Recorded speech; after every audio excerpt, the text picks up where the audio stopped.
Hey guys, welcome back. Thanks for joining me again as we get started on our next lesson, a conceptual overview of VPCs. As part of this topic, we're going to discuss what a VPC is. We'll go through a conceptual analogy for VPCs, and we'll apply the concepts that we've learned so far. So let's go ahead and get started. So what exactly is a VPC? A simplified definition is that a VPC is a virtual private cloud and that it is a private subsection of AWS that you control. And you can place AWS resources such as an EC2 instance or a database inside of that VPC.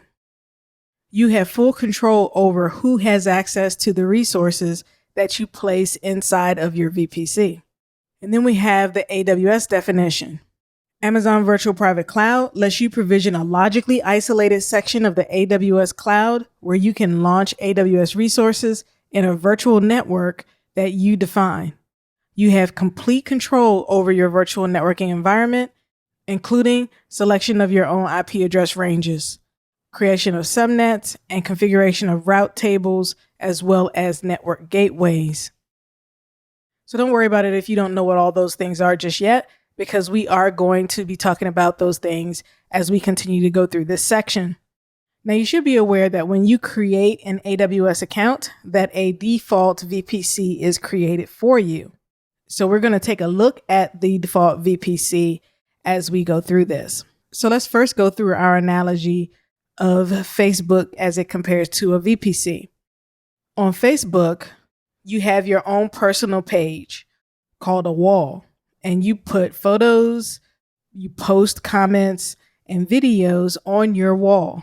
It's your page and you have control over who has access to your page, who can see the items that you post on your page.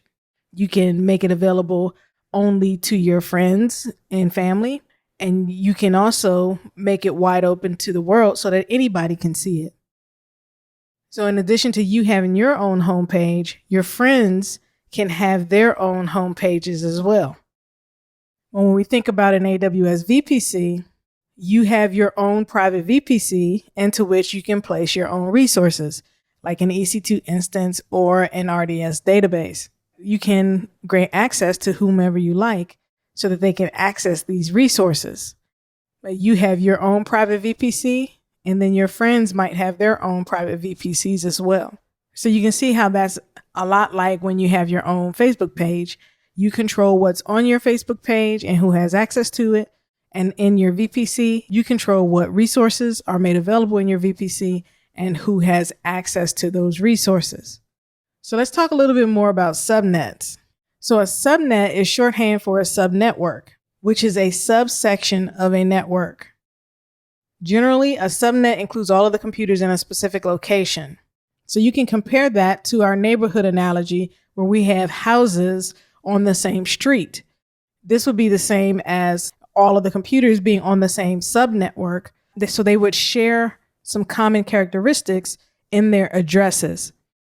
So as an example, if this was Main Street, this house could be 123 Main Street. This one might be 124 Main Street. And 125 Main Street.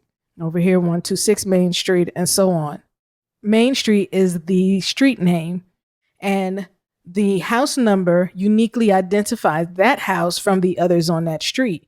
So when your postman comes to deliver mail, he knows he's supposed to go to Main Street, and then he looks for the correct house number to deliver the mail. Well, when we talk about data, the data identifies the correct network. It goes through our router, and then from there, it identifies the correct subnet, and then it identifies the correct computer on that subnet based on the IP address that's assigned to it. So an IP address is somewhat common in that part of the initial part of that IP address is going to be the same for all of these that are on the same subnet. So as an example, if this was 192.168.1.1, this could be 192.168.1.2, and this could be 192.168.1.10, and this might be 192.168 1.1.20. So as you can see, each of the computers can have a randomly assigned address, but they'll all start with the same prefix. The important thing to understand is just that the IP address helps to identify what network, what subnet, what computer, where that data needs to go.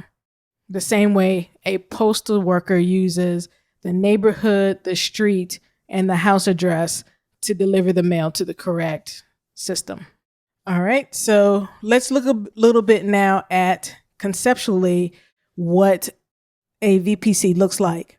So always remember that outside of our VPC, you'll always find the entire AWS cloud. That encompasses availability zones and regions and all of the higher level entities that we had with our AWS infrastructure. Well, from this point forward, you may notice that you'll start to see where we're looking at resources starting at the VPC level. It just means that we're zooming in a little bit in terms of the view of the environment that we're looking at.